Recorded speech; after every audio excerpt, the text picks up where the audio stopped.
Hello, am I audible to everyone?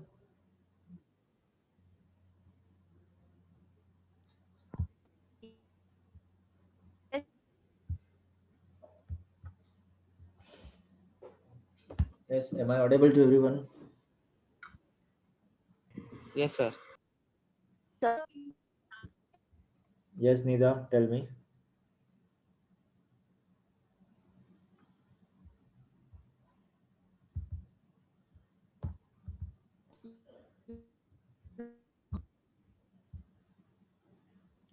So today we are going to start new chapter, that is NPO, non-profit organization or business or organization for not for profit or not for profit concern, many names, बहुत सारे नाम हैं, chapter एक ही है. क्या नाम है chapter?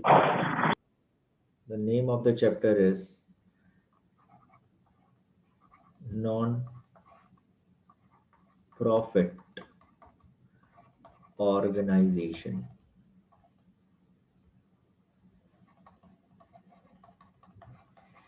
Non-profit organization.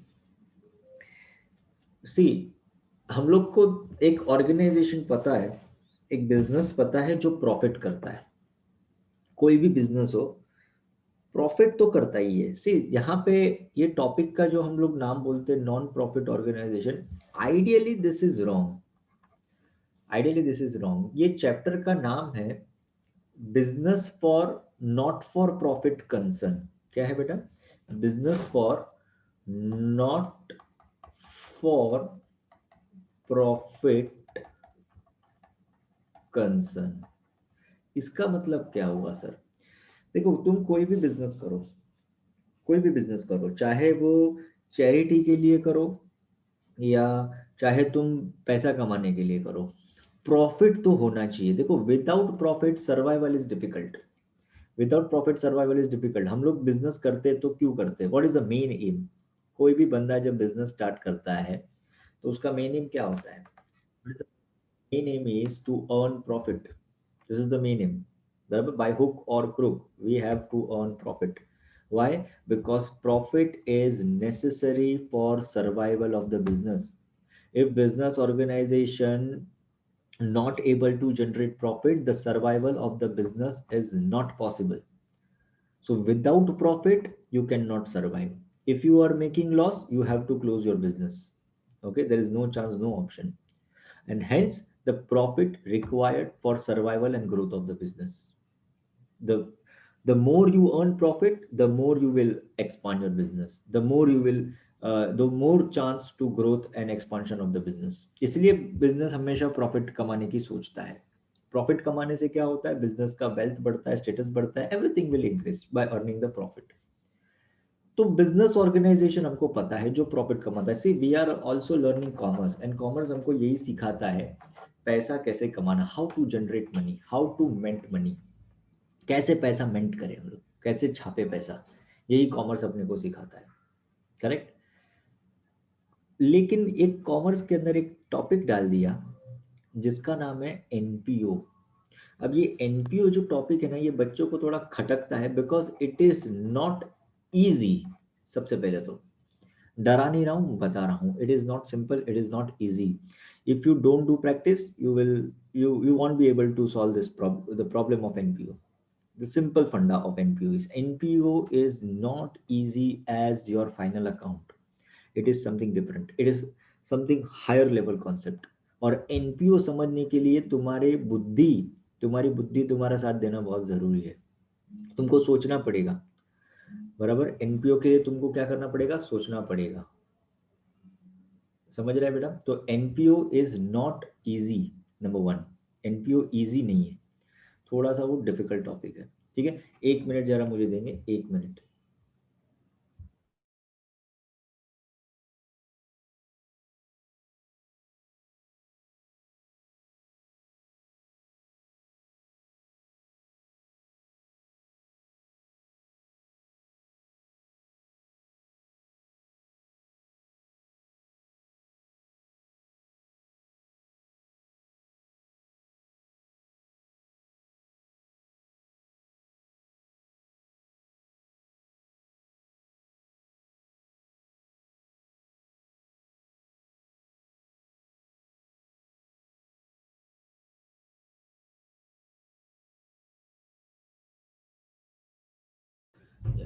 Am I audible?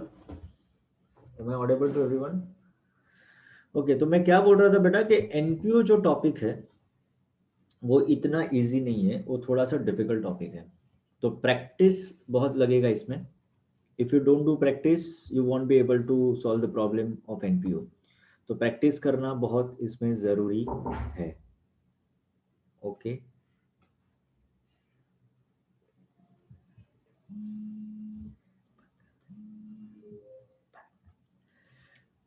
एक चीज़ हुआ। दूसरा चीज़ अब एनपीओ का मतलब क्या हो गया सर? देखो जैसे मैंने तुमको बोला कि अकाउंट के अंदर 12th स्टैंडर्ड में तुम्हारे जितने भी टॉपिक थे और है, this all are based on profit. For example final account of partnership form हमने पढ़ा, एडमिशन पढ़ा, रिटायरमेंट पढ़ा, डेथ पढ़ा, dissolution we have done, right? We have done so many chapters, even issue of shares पढ़ा। ये सारे के सारे जो टॉपिक्स है ना, इट्स बिजनेस, ये पूरा का पूरा बिजनेस था। But now we are going to learn something which is out of the business. Now we are going to learn something which is out of the business. ये business नहीं है। तो sir हम किसकी बात कर रहे हैं? Now I am talking about charitable hospital. मैं एक चैरिटेबल हॉस्पिटल की बात कर रहा हूँ। Now I am talking about club. Club मतलब वो क्लब नहीं, मतलब कौन सा क्लब नहीं, कौन सा क्लब नहीं, ये जो है ना महावीर नगर में सचिन तेंदुलकर क्लब, वो क्लब की बात नहीं कर रहा हूँ। It's profit making organisation. मैं वो क्लब की बात कर रहा हूँ which provides service at a very lower cost to the middle class and lower class people. Sachin Tendulkar club is made for higher class people obviously. तो वो सब क्लब की बात नहीं कर रहा हूँ। There are so many clubs. अब ये क्लब्स क्या फैसिलिटीज प्रोवाइड करते हैं? See club generally like for example Poisar gymkhana सबको पता है, right?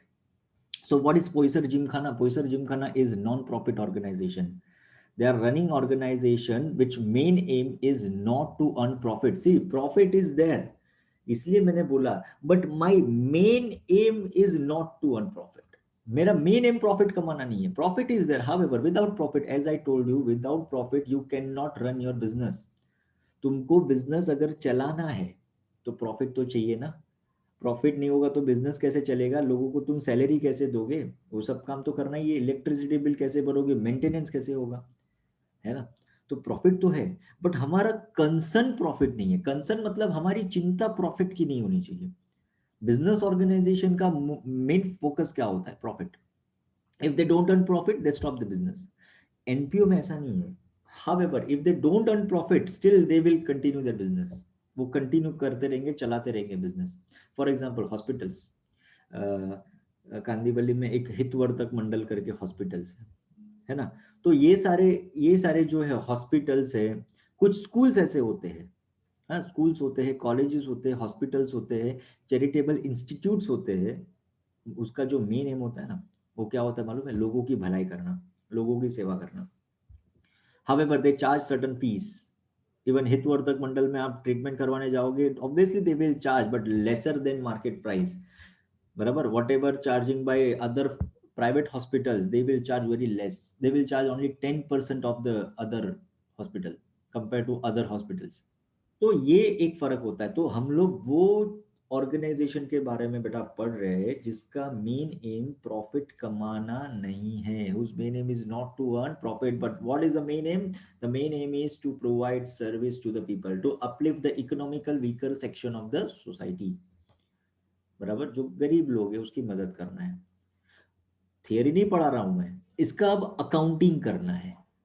Now, see, our subject is bookkeeping and accountancy. So now we are going to learn how to account, how to record the transaction of NPO. अब तुमको transaction record भी नहीं करना है ये चैप्टर में। तुमको क्या करना है बेटा? एनपीओ का you have to make final account. Final account बनाना है उसका। बराबर है? एनपीओ का हम लोग यहाँ पे क्या बनाने जा रहे हैं? Final. Everything is ready, everything is recorded. Now you have to just convert it into final account, like like what you did in final account of partnership firm. The same way you have to convert your data into final account of NPO, non profit organization. Okay, same way you have to convert data in NPO, non profit organization. अब वो कैसे करेंगे? तो sir ये difficult क्यों है? Because when we learn final account it was easy, right? Final account तो easy था। So why you are saying NPO is difficult? Just because, see I told you, we are going to learn how to maintain and how to record final account of NPO, but it is not final account. It is similar to final account, but not exact final account. ये exact final account नहीं होगा, थोड़ा सा अलग होगा इसका. Okay, you tell me, you know final account, right? You have done so many problems of the final account. So my first question to you is, what is the question of final account? If you want to solve one final account problem, so what do you want in question, which is very important? Without it, you cannot prepare your final account. So what is that? Do you know? Balance sheet. No, dear, balance sheet. Prepare trading Balance account sheet. and P&L account and balance. My dear, Balance. first listen my question. First listen my. मैंने ये बोला, balance sheet, trading account and profit and loss account is the part of answer. I am talking about question. Trial balance. Yes, trial balance. Trial balance is the right answer. उसके लिए trial balance चाहिए अपने को. See, without trial balance you can not prepare trading, profit and loss in balance sheet. So always in final account problem क्या मिला था हमको? what you have received? Trial balance. तुमको ट्रायल बैलेंस मिला था. So on the basis of trial balance, you converted into trading, profit and loss and balance sheet, and few adjustments were also there. Simple. Similarly, in NPO, non-profit organization, you will get receipt and payment account. Receipt and payment account. This will be your question. Like final account, what you have received? तुमको क्या मिला था? Trial balance. In NPO, you will get receipt and payment account. This will be your question. तुमको एक छोटा सा receipt and payment account मिलेगा. Now देखो, इसको पढ़ने से ही पता चलता है. receipt and payment मतलब इतना पैसा आया, payment मतलब इतना पैसा गया. सिंपल. तो क्लब है, ऑर्गेनाइजेशन है, स्कूल है, हॉस्पिटल है, व्हाटएवर, तो उनको कितना पूरा पैसा मिला इन अ ईयर, एक साल में उनको टोटल कितना पैसा मिला, और एक साल में उन्होंने टोटल कितना पैसा स्पेंड किया. This will be your question. Okay, and few adjustments obviously. बराबर. तो थोड़े एडजस्टमेंट्स मिलेंगे, 3 to 4 adjustment you will get, and one receipts and payment account. On the basis of receipts and payment account, now what will be your answer? तुम्हारा answer क्या होना चाहिए? See, if you solve the final account problem, the answer will be trading, profit and loss and balance sheet. But in NPO, your answer will be income and expenditure account. Income and expenditure account. Okay, this will be your answer. So your answer will be income and expenditure account. ये तुम्हारा answer बनेगा number 1. And number 2 balance sheet. तो देखो, एक चीज तो similar है. one part is similar, that is balance sheet. Instead of trading and profit and loss account, now you have to prepare income and expenditure account, because as I told you, this is not profit organization. If it is profit organization, then obviously trading, profit and loss will come. But since it is not profit and loss, it is not profit making organization, so no profit and loss account. Profit making नहीं है ना organisation, ये charitable trust है. So charitable trust can not prepare profit and loss account. They can not show कि हम इतना profit कमा रहे हैं. If you are earning profit, then how can you say you are charitable trust? So that's why you have to prepare income and expenditure account instead of profit and loss account. Did you understand? अरे समझ में आ रहा है बच्चा लोग? हाँ, एक बार फिर से समझाओ ना. क्या समझाऊं फिर से पूरा?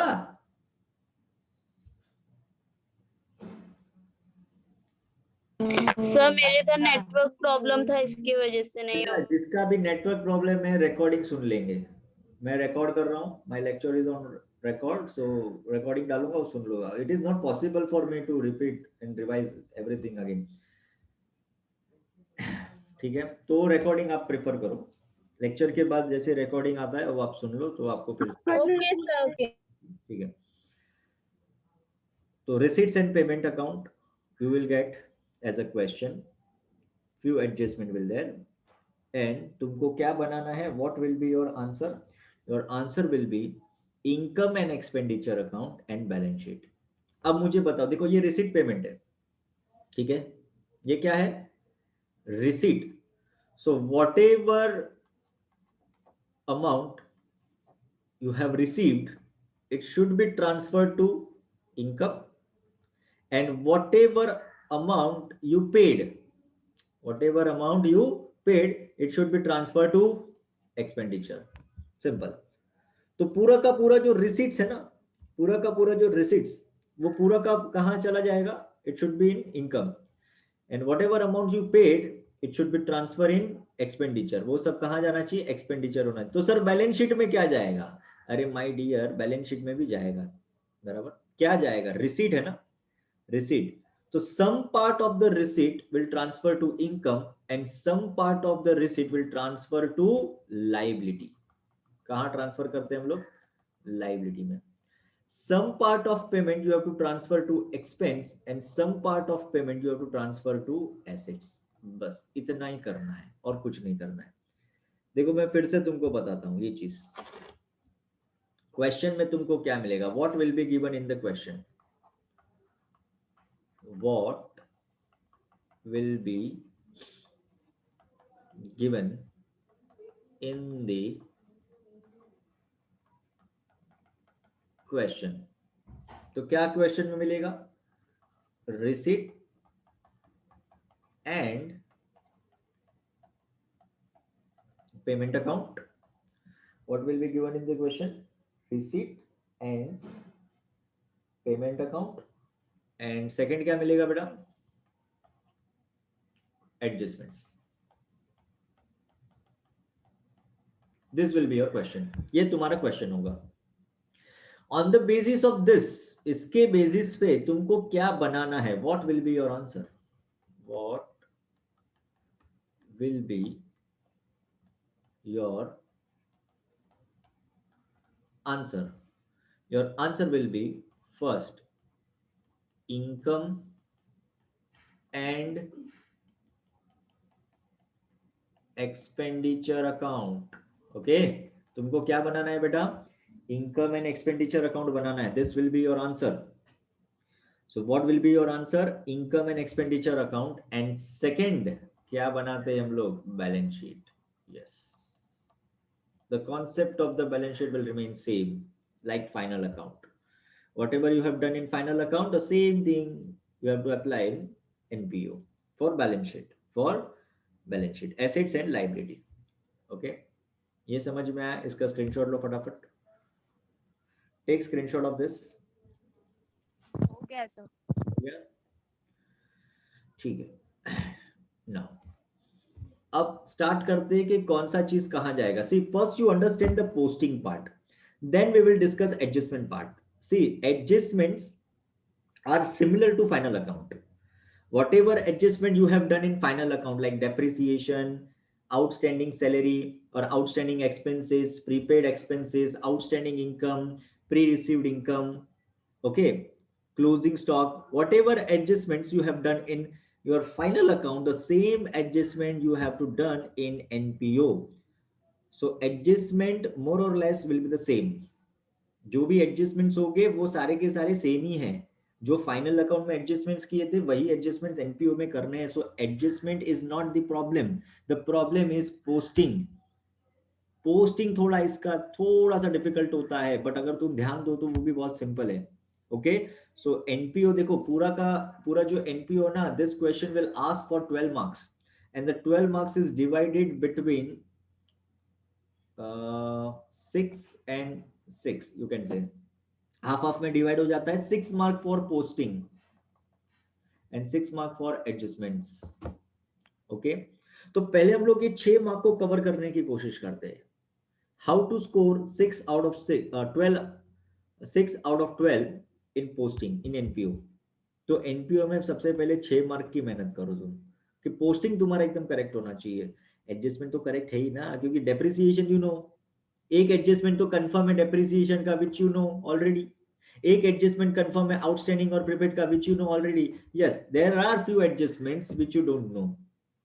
बराबर, कुछ एडजस्टमेंट्स है which is difficult also, but I am not saying कि we will not do, we will do, but पहले हमारा जो सिंपल सिंपल है उसको खत्म करो, and paper will be simple, paper will be easy, that I am 100% sure कि ये साल का जो पेपर है, this year paper will be 101% easy paper. Why? Because सबको मालूम है ऑनलाइन था, बराबर, पूरा साल तुमने ऑनलाइन ही पढ़ा है, क्या पढ़ा है वो भी जानते हैं, हम भी जानते हैं, और तुम खुद जानते हो कि तुमने क्या पढ़ा है क्या नहीं पढ़ा है, तो पेपर बहुत सिंपल ही है, और मुझे नहीं लगता कुछ डिफिकल्ट वो लोग पूछेंगे, और राइट्स ही नहीं वो लोग को कुछ पूछना है डिफिकल्ट, ठीक है, because schools and colleges are not open yet, तो वो लोग पूछ ही नहीं सकते बच्चे लोग का। देखो, we have to look at for entire Maharashtra, don't look at for Mumbai, कभी भी याद रखने का, ठीक है। You are in Maharashtra board, you are in Pune board, right? तो पुणे बोर्ड जो है ना वो सिर्फ मुंबई में, मुंबई का बच्चा ही पेपर नहीं लिखता बेटा। 10 से 1 बजे तक का जो पेपर होता है, तो खाली मुंबई का लड़का ही पेपर नहीं लिख रहा है बेटा, वो मुंबई के बाहर तुम जाओ तो थाना है, कल्याण है, तुम्हारा रत्नागिरी है, जो भी तुम्हारा महाराष्ट्र के पार्ट है, सारे बच्चे वो पेपर लिख रहे हैं ना। अब तुम भी महाराष्ट्र के सब डिफरेंट डिफरेंट पार्ट में गए हो, वहां पे इंटरनेट नहीं है, वहां पे कुछ भी नहीं है, तो उनके लिए बहुत डिफिकल्ट है ये ऑनलाइन वगैरह सब system, and that's why this is the reason. So this year they will conduct very simple exam, they will ask very simple question. So this is my OP, see ये मेरा advice है कि जितना भी simple है ना वो एकदम 100% करके जाओ, डिफिकल्ट चीज है ना उस पर ज्यादा फोकस मत करना, सिंपल, क्योंकि पता चला कि तुमने डिफिकल्ट पे ज्यादा फोकस किया और आया सिंपल, वही तुमको, लेकिन वो तुम्हारे लिए डिफिकल्ट बन जाएगा। Why? Because you haven't done simple. Simple चीजें पहले करो, डिफिकल्ट चीजें बाद में करो। This is the slogan for 2021 exam. Okay, simple पहले करो, डिफिकल्ट बाद में करो, because there are very less chance कि they will ask difficult questions, and there are very high chance कि they will ask very simple questions. This is purely बोलते हैं ना, ये जजमेंट है, जरूरी नहीं कि सिंपल या डिफिकल्ट भी आ सकता है भाई, लेकिन दिस इज माय एडवाइस, जो मुझे समझ में आता है, what I feel I am sharing with you, कि मेरे को ऐसा लगता है कि इतना डिफिकल्ट नहीं आएगा, ठीक है, ये साल। और मे भी हो सकता है कि ये साल बहुत ही लीनियंसी भी पेपर चेक करने में हो और तुम्हारा काम हो जाए, देखते हो, देखते हो, बात की बात है।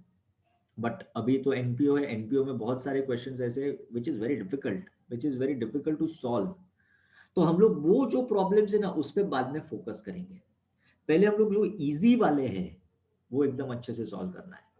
बिकॉज एनपीओ में बच्चा ना फ्रस्ट्रेट हो जाता है, अरे यार टॉपिक आता ही नहीं मेरे को, वो ऑप्शन में डाल के आता है, अरे क्यों डाल रहा है ऑप्शन में, हाँ, do it simple one, do it simple one, simple जो सिंपल वाले हैं वो करो, डिफिकल्ट वाले वो भी मत करो, बाद में करेंगे आराम से, मतलब मैं तो पढ़ा दूंगा, but I am talking about you, कि तुमको जब प्रैक्टिस करना है तो प्रैक्टिस किसका होना चाहिए, मैक्सिमम प्रैक्टिस सिंपल प्रॉब्लम का होना चाहिए, डिफिकल्ट प्रॉब्लम का भी प्रैक्टिस करना है बट इतना नहीं जितना सिंपल का, ठीक है। तो ये देखो 12 मार्क्स को हमने डिवाइड किए, this 12 marks we have divided in 6 and 6, for half mark for posting and half mark for adjustment. This is the simple calculation of NPO, ठीक है। अब आगे बढ़ते हैं।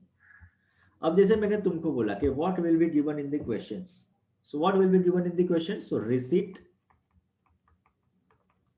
and payment account, ये तुमको मिलेगा as a question, ठीक है। in trial balance, in final account, what you have received, you have received trial balance as a question. So in NPO what you will receive, you will receive receipts and payment account. अब ये receipts जो है ना, receipts उसको दो part में divide करना है, some part of the receipts will go income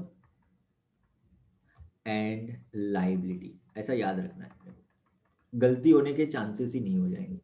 जो मैं बोलता हूं उसको अच्छे से समझो, रिसीट जब तुम रीड करते हो तो अपने को उसका पोस्टिंग करना है। So for posting you have only two sides, one is income side, second is liability side, तीसरी चीज दिखनी नहीं चाहिए। जब मैं रिसीट को सॉल्व कर रहा हूं तो मेरे ध्यान में सिर्फ ये आइदर इनकम और लाइबिलिटी, आइदर इनकम और लाइबिलिटी, आइदर इनकम और liability.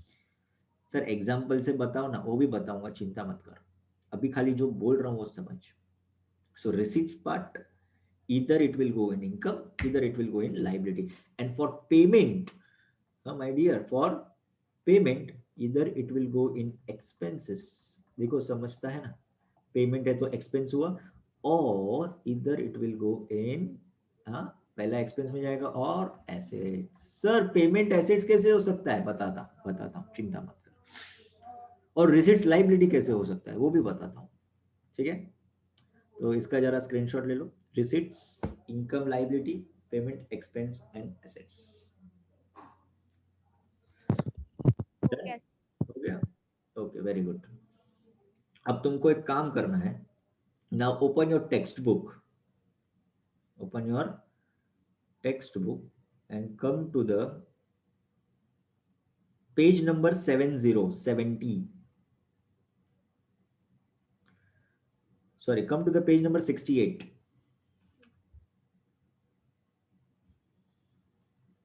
Come to the page number 68.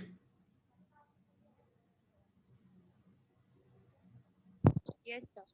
मिला सबको? अब मैं बता रहा हूं, अब देखो रिसीट साइड है, वहां पे रिसीट्स और पेमेंट दिया है, और रिसीट्स है, वो करेक्शन करो। अगर तुम्हारे पास हार्ड कॉपी है so just correct it, it's not receipt, it's receipts and payment. First one is receipt, second one is payment, just correct it if you have hard copy.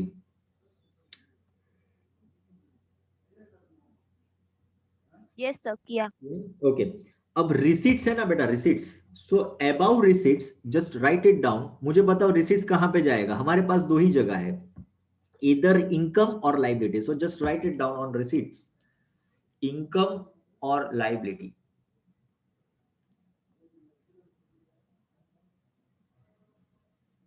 Income और liability,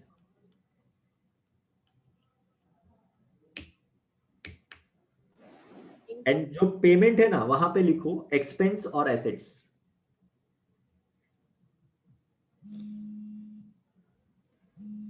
income और liability, expense और assets. Have you noted down? Yes sir. Okay fine, now let's discuss one by one. हाँ, अब जैसे अभी लिखते जाना है तुमको, सी अगर तुम्हारे पास हार्ड कॉपी है तो लिखते जाना है, सॉफ्ट कॉपी है तो सुनते जाना है, और फिर उसको नोट करना है तुमको। नाउ रिसीट साइड, अब कौन सा चीज कहां जाएगा, I am discussing each and every items, okay. जो सबसे पहला होगा ट्रू बैलेंस ब्रॉट डाउन, हमेशा मिलेगा तुमको रिसीट्स और पेमेंट, उसमें होगा true balance brought down, this is opening balance of receipts and payment account. See, receipts and payment account is nothing but it's kind of cash account. ये cash account होता है, ठीक है। अगर तुम लोग ने कैश बुक सॉल्व किया है 11th स्टैंडर्ड में, so you would have come to know कि रिसीट्स एंड पेमेंट अकाउंट उसके अंदर आता था, कैश बुक के अंदर। रिसीट्स मतलब पैसा आया, पेमेंट मतलब पैसा गया, so it's a part of cash book. तो बेटा ये जो है ना to balance brought down, cash in hand, cash at bank, this is called opening balance of cash and bank. This is called opening balance of cash and bank, which you have to always cancel. हमेशा इसको cancel कर देने का, तो वहां पे करो चोकड़ी, ऐसा चोकड़ी मारो, चोकड़ी फुली लावायची, फुली माहित है ना, फुली लावायची, चोकड़ी करो, उसको कैंसिल कर देने का हमेशा उसको बाय डिफॉल्ट, ठीक है। So cash in hand and cash at bank always cancel हो जाएगा। वो क्यों हो जाएगा वो तुमको बाद में समझेगा, अभी समझने की जरूरत नहीं है, अभी जैसा बोलता हूं चुपचाप वैसा उसको फॉलो करना है, ठीक है। So receipt side to balance brought down, cash in hand, cash at bank cancel. उसके बाद है सब्सक्रिप्शन, है ना, subscription. Now let us understand what is subscription. अच्छा एक काम करो, ये जो सब्सक्रिप्शन वाला पार्ट है ना, इसके लिए मुझे पूरा का पूरा लेक्चर चाहिए। I want entire lecture to understand, to make you people understand कि what is subscription. So ये पार्ट में अलग से पढ़ाऊंगा पूरा सब्सक्रिप्शन, तो उसको अभी कुछ मत करो, उसको as it is रहने दो, because the main part, the main heart of the chapter is subscription. बच्चे को कुछ नहीं समझता है तो वो सब्सक्रिप्शन नहीं समझता है, so that I will cover for in next lecture और उसके लिए पूरा का पूरा एक आधा घंटा 20 मिनट का सेशन चाहिए मेरे को, तो उसको अभी छोड़ दो, इग्नोर करो। Next is entrance fees. देखो यहाँ पे है ना हम लोग एनपीओ कर रहे हैं। एनपीओ मतलब ये किसका अकाउंट बना रहे हैं? ये क्लब हो सकता है, ये जिम खाना हो सकता है, लाइक योर पोइसर जिम खाना, बराबर, ये कोई स्कूल हो सकता है, कॉलेज हो सकता है, या कुछ भी हो सकता है। तो बेटा ये जो क्लब वगैरह होते हैं ना, वहां पे तुमको पता होना चाहिए कि they always charge entrance fees, they always charge entrance fees from the people, from the public, बराबर। तुमको अगर एंट्री लेना है तो तुमको एंट्रेंस फीस भरना पड़ता है। So entrance fees is the income for the organization, am I right? तो ये कहां पे जाना चाहिए? So entrance fees will come in income side, तो वहां पे लिखो इनकम, एंट्रेंस फीस इनकम, क्योंकि ये इनकम है। तुमको अब क्लब ऑर्गेनाइजेशन के पॉइंट ऑफ व्यू से सोचना है, उनको पैसा मिल रहा है, सो इट इज इनकम और लाइबिलिटी। तुमको यही चीज डिसाइड करना है कि वेदर इट इज इनकम और liability, so it is income. Next is admission fees. Dear, admission fees, admission जब तुम लेते हो तो वो टाइम पे तुमको पैसा देना पड़ता है, तो it is also income, so right it down, income. Next is life membership fees. So life membership fees is also income for the business, income for the organization, am I right? So just write it down, income. Next is legacy. Now what is legacy? Try to understand what is legacy. Suppose if I'm a rich people, okay, rich person, मेरे पास बहुत पैसा है, I have lakhs crores rupees, but unfortunately I am unmarried. तो ना मेरी बीवी, ना मेरा बच्चा, ना कुछ, बराबर, I am whole and sole, one man show. After my death, what next? After my death ये जो मेरी प्रॉपर्टी है, whatever property I have built, I have house, I have bank balance, I have jewellery, gold, everything which I have, उसका क्या होगा? तो ये लोग क्या करते हैं बेटा, जिसका फिर आगे पीछे कोई नहीं है ना, हमारा ना आगे पीछे ना कोई नहीं है, तो वो लोग क्या करते हैं बेटा, वो लोग है ना एक विल साइन करते हैं, विल साइन करते हैं, और क्या करते हैं कि after my death my all property goes to the school, my all property goes to this club, my all property will go to this temple। तो ऐसा ही को लोग विल बना के जाते हैं, उसको हम बोलते हैं दैट इज कॉल्ड लेगेसी। उसको हम क्या बोलते हैं? लेगेसी। लेगेसी मतलब क्या होता है कि जो बंदे का आगे पीछे कोई नहीं है और उसके पास बहुत सारा प्रॉपर्टी है, तो उसके डेथ के बाद उसकी जो प्रॉपर्टी है ना, वो कोई एक स्कूल को मिल जाती है, हॉस्पिटल को मिल जाती है, क्लब को मिल जाती है। वो किसको मिलती है? इट्स डिपेंड अपॉन हिम और हर, जिसके पास वो प्रॉपर्टी है उसको किसको देना था, बराबर। इसलिए बोलता है विल होता है, विल साइन होता है, स्टैम्प पेपर पे सब लिख के देना पड़ता है कि after my death my all property will transfer to this school, this college, this hospital. तो उसको हम बोलते हैं लेगेसी। अच्छा मुझे एक बात बताओ, legacy, don't treat legacy as income, don't treat legacy as income. Why? Because you will not get legacy every time. This is not your regular income, this is one time income, and whenever you received one time income it should be treated as liability। वो हमेशा liability की तरह treat होता है, याद रखना। अगर तुमको कोई रेगुलर इनकम मिल रहा है, अगर तुमको कोई रेगुलर इनकम मतलब जो बार बार आएगा, लगातार आएगा, हर महीने आएगा, हर साल आएगा, that is to be treated as income, उसको हम इनकम की तरह ट्रीट करेंगे। But whatever money you have received which will not come again, जो दूसरी बार नहीं आएगा, ये लेगेसी है, क्या बार बार मिलेगा? हर साल मिलेगा? हर साल वो कोई ना कोई मरेगा और तुमको देके जाएगा? नहीं ना, not like that. So what ever money which you have received which you will not get in future, तुमको फिर फ्यूचर में अब वो नहीं मिलने वाला है, that is to be treated as liabilities, that is to be treated as liabilities। तो ये याद रखना, अगर इनकम बार बार आ रहा है, सोचने का, ये इनकम बार बार आएगा कि एक बार आएगा? सर लेगेसी है, बंदा मर गया तो थोड़ी हर साल मरेगा कोई ना कोई, हर साल थोड़ी कोई पैसा देगा, एक ही बार आएगा। अरे एक ही बार आएगा तो कुठे ठेवायचे? लायबिलिटी मध्ये, सिंपल। किधर रखने का? लाइबिलिटी में। अगर इनकम बार बार आने वाला है तो किधर रखने का? इनकम में, बराबर। इनकम अगर एक ही बार आने वाला है तो किधर रखने का? लाइबिलिटी में। Clear? Got it? Okay, next देखो, नेक्स्ट। सो लेगेसी सर हेलो हाँ बोल। सर, अभी मीटिंग एंड होने वाली है। हाँ तो नया मीटिंग ज्वाइन करने का, ठीक है, चलो नया मीटिंग ज्वाइन करो सब लोग, ये एंड करता हूँ।